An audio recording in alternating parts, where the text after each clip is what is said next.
okayfm 101.7. Hey, that's a pa na masle nyampa e the amount na when you di spillage of the dam no ene the akose Kwame, me ni di chi papa. Me ka no eno chi ana be eno na bedu Accra. Ena onim se o come ho a. Esa say any airport or Bolgantino, Upper East, no. If you drive, you have to drive all the way through. If not, you fly to Tamale, and then you drive to your constituency. You protest against calling on the governor of the Bank of Ghana to resign. According to the governor of Bank of Ghana, that hooliganic. We will show you what hooligans do. So about Parliament. Sir, hooligans, no. You Mulida Suamo, honorable chairman, say, we answer Bebo, Manya Bonasenium of Court of Public Opinion. Now, sir, you have Parliament at the first. You're quite a okay. Now, sir, and yet, plenary and Quana also about. Sir, committee can invite him. And this are. Yeah, sure. And if the speaker gives a directive, what the Okas Oma and the manufacturing chain. But as a chief hooligan, no. I am waiting impatiently to let him know what it means to be a hooligan. Then on the number. Oh, now say hooligans. We all know what hooligans do. I know. Prekwa one mapa, one ma, Kwame, he can run, but he can't hide. Okay. Yes, he will come to Parliament. He will come. And he cannot avoid coming to Parliament. If even Public Accounts Committee, he is required to come to Public Accounts Committee. And this time, we will make sure that he himself comes. Or any deputies, we will reject the deputies. He will come. Addison will come to Parliament one way or the other. Okay. Yeah, but I don't change. Mate. And the point I was making is that on my way, you have to cross the River Nasia. And then you have to come and cross the Palugu, and all of these are tributaries of the Volta. Yeah, I know. When I was going, the water levels were low. Me, by Kwame, it is spreading to the nearby farms and communities. Oh, when I heard about the situation with regards to the spillage of the Akosombo and Kong dams, but the question we are asking is this: duty bearers must know that they have a responsibility to act in ways that will be in the public interest and to protect lives and property.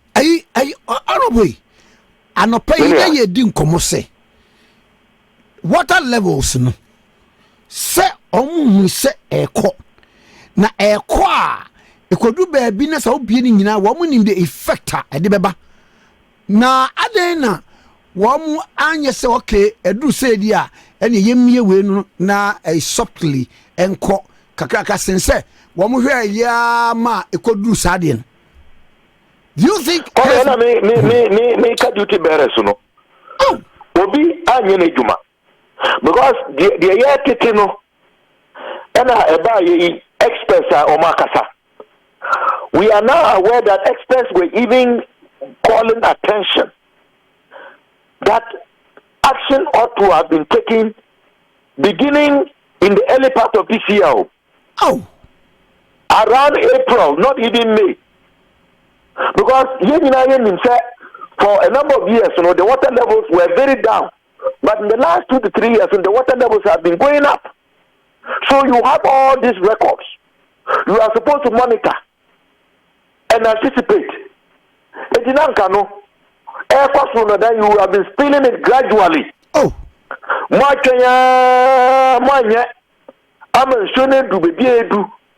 the extent that if the spillage hadn't been done, it would have compromised both the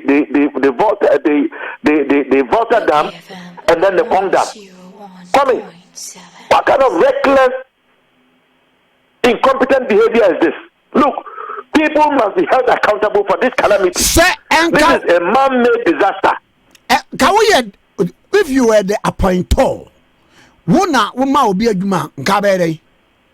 immediately, I would have fired those in charge. I would have fired them because they are proven to be incompetent and they are entirely responsible for what has happened. In Keba, experts no April, May, and you were spilling it gradually. The water would not have accumulated to these levels. Mm-hmm. And look at what the spillage has done. Mm-hmm. And Kwame, they are also know it is a big issue. Hey. Do you know that not even on the other side, Seoko, Yeji, Makango, Seoko, Yape Numone, Nasipua. Do you know that they are also experiencing flooding? Mm-hmm. Oh, Ababa such a central. In Sutakama be possible. Won't say a one now. Kwame, a fun place, no, I want to making. And you see, the worry is that according to via reform, with the current levels, they are not down spilling. At the same time, October, me free Volga Eba, Tamale, now show the rains are still coming in the northern part of the country. So where is all of that water going to go? And you know that in Burkina Faso, there are 2 dams. And here back in Nkwa, there are 2. So if the rains are coming the way they are in the upper east and upper west, and we border on Burkina Faso, that will tell you that it is the same thing in Burkina Faso, which then means that there is a possibility that they may then have to also spill. What is going to happen if they also then decide to spill their dams? Just imagine what is going to happen. Prez Akufo Addo ekocha assault. Say Omobeye Palugu hydroelectric dam. Mm-hmm. And that dam we know was to serve 3 purposes. One, and it said it should serve as a reservoir to hold waters coming from the north of Ghana, especially the Ebefri, Burkina Faso, and Mali Mwabano. Mm-hmm. Second was to serve as a source of water for irrigation. And third was to generate some hydroelectricity. You child saw the basin there, go and see. This was supposed to be the biggest investment. I remember Mahmoud Baumia boasting how this was going to be the biggest investment in the history of northern Ghana. Go and see if there is even a piece of block. The reason why I'm bringing this to the equation is that if this project had been completed as promised, some of the waters that came from that part to augment what was already in the Akosombo dam,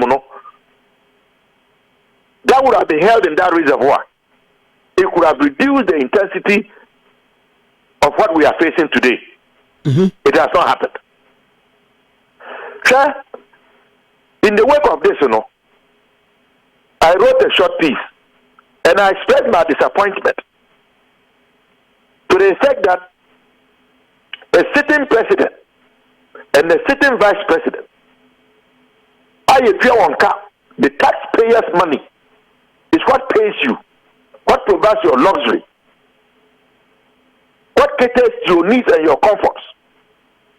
Yet none of them saw the need to immediately rush to go and see what was happening firsthand.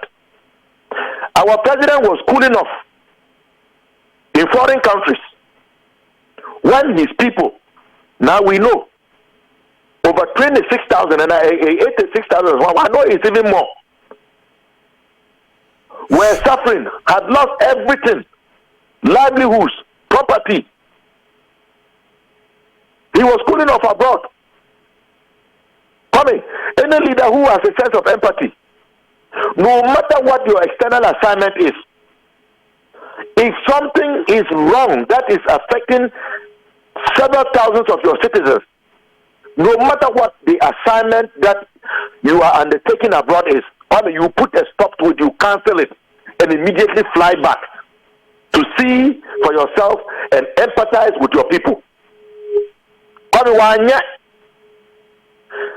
Acting President Mahmoud Bawumia, he was in this country the whole time. Oh, I say, you can say, Debiano, ministry, I say, agency, I say, in TBBA or no, and come over to me a coso. Kwame, a national crisis, a disaster of this magnitude. This is entirely on the desk of the president and his vice. I mean, Kwame, where in this world would this happen? That for a week, you have to take over a week for the president of the republic to physically go there and commensurate. We will come to that commensuration itself. Where is it that such a thing would happen in the absence of a president? And you have an acting president per the constitution campaigning for votes to become the leader of his party, deeming that to be more important and worthy than even taking one day to go see, commensurate, and even report to his boss about what was going on the ground. What excuse that Dr. Mahmoud Bawumia has for not going there as the acting president in the absence of Akufo Addo? How is it that an opposition leader, John Dramani Mahama, the flag bearer of the NDC, who is not paid by the taxpayer, went there, commiserated with them, and offered donations? How is it that a prospective independent presidential candidate, whose symbol is a butterfly, Alan Chamati, went there? Ask yourself these basic questions. Look, what the president and the vice president have done is not excusable. We cannot forgive them. We should not overlook and excuse them for not rising up to the occasion. Leadership is when you rise up to the occasion in times of crisis. You don't sit and delegate. You go there yourself. You roll your sleeves and you get to work. Mabeni baya obaya no. So I was one of those who was advocating and chastising both the president and the vice president for not going there. When I saw the post from Eugene that the president was to go there on Monday the 16th, I posted again on my X handle that better late than never. But when I heard the comments of the president, I have regretted even advocating that the president should go there. What was the point of going there? Go and sympathize and commiserate with people. And you are going there to tell them about who votes for you and who doesn't vote for you, and if it was about those who vote for you, you wouldn't be there. Now, Young can say maybe he said it on a lighter note. Funny. Or that is even making the situation worse. Which person who has a sense of empathy can be speaking on a lighter note during a crisis of this magnitude? Is that the time to be speaking on a lighter note? Did he go to attend a festival? No. Certainly, so the context is totally wrong. Certain way, who can usu, and ya was now crack jokes. Because the body language, the gestures, and the comments were not commensurate and in sync with the type of calamity that was being addressed. And in communication, you know, body language counts, posture counts, and the comments were obvious. But look, the president himself, sometimes he needs to think deeply. When you say because they don't vote for you, that in itself is a fallacy. It's a fallacy because I don't know of any constituency in that catchment area or any polling station where in 2016 and 2020 Akufo Addo as a presidential candidate has scored 0.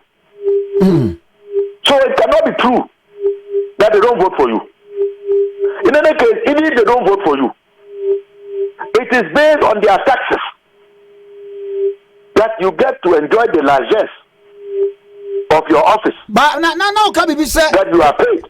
President Mama, one year net taxpayers' money no require. But what was as former president and so mine Trianica. Yes, but he is not in the employed. He is benefiting from previously serving the people. Oh, okay. All right. It's just like former President Akufo. Akufo Addo, whether he likes it or not, after 2024, no, he will be president. He will also get that. But we are talking about the budget of the office of the president, which has ballooned since Akufo Addo took over. When they bring it to parliament, we approve it.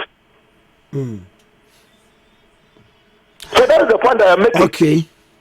But you know, the point I'm making is that Akufo Addo's conduct when he went there has made me regret my call that he ought to have gone because the people feel very insulted. And I'm sure you have heard the commentaries coming from people from that area. And Bamia ought to explain to Ghanaians why he failed to go and act in the stead of the president as the acting president in the absence of the president when he was in the Republic of Ghana. Okay. So yes, here. And you know, I think for now, no, our attention should go to what we can do and mobilize as a nation. Okay. To address the immediate needs. And our committee now, President Atino. I think the membership of the committee is deficient. Because you cannot tell me that in a situation like this, where we know that over 10,000, in fact, it could be 20,000 children of school-going age have been displaced. Their schools have been overtaken by water. Many of them are in camps in Asifo. We cannot forget about their education. But I think that the Minister for Education should be part of the committee. And the Minister for Health should be part of the committee. Why do you need a Minister for Environment? At the same time that you already have the Minister for Sanitation and Local Government. Minister for Natural Resources. What is the role of the Minister for Natural Resources on this? How can you have these ministers and then you don't have the Minister for Health, you don't have the Minister for Education?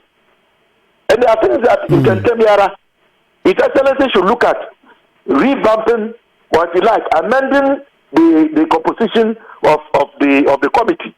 Because the health implications are obvious. Everyone would know. And the implications for teaching and learning are also obvious. And I said, well, maybe I make me also know in a week. This is a matter that is going to be with us for a long time. Now, may share accommodation wise, say, it will not be habitable after this incident. And that is the point. Come, that is the issue. It is not saying, so don't let's say, most of the structures are not going to be structurally sound for habitation. And you know, it is going to impact the resettlement of those who have been affected. So I can understand if you have the Minister for Housing, yes. But how can you have the Minister for Housing, you have the Minister for National Security, Interior, Defense, and then you cannot have the Minister for Education and the Minister for Health. Education and health must be part of this committee. They must be core members of the committee. And you know, I am calling on the president. He should take another look at the composition of the committee because education is important, health is important. I mean, they can take out the Minister for environment and take out the Minister for natural resources and replace them with the Minister for Education and Minister for Health. I don't even know why you have national security, you have defense, you have interior. I mean, all of this deem that a national security. Say a national security issue. Yeah, but national security also borders on the interior and defense. Mm-hmm. So what I'm saying is that space has to be made for the ministers for health and education. Mm-hmm. And I'm mentioning some of the ministers captured as being part of the committee. Mm-hmm. And if they are not present, it wouldn't cause any harm. But having the minister for education and health not being part of the committee, I mean, it can cause us serious problems. Committee, and I think most Ghanaians agree with me. Because in Korano, we can't take it for granted. We can't say that if this is going to take 6 months to resolve or 1 year to resolve, they shouldn't be receiving education, teaching and learning. We can't say that. Okay. But that's it, Anope. You always say that. Amen. Honorable Dr. Clement Apaak and the Action Compacho. OKFM 101.7.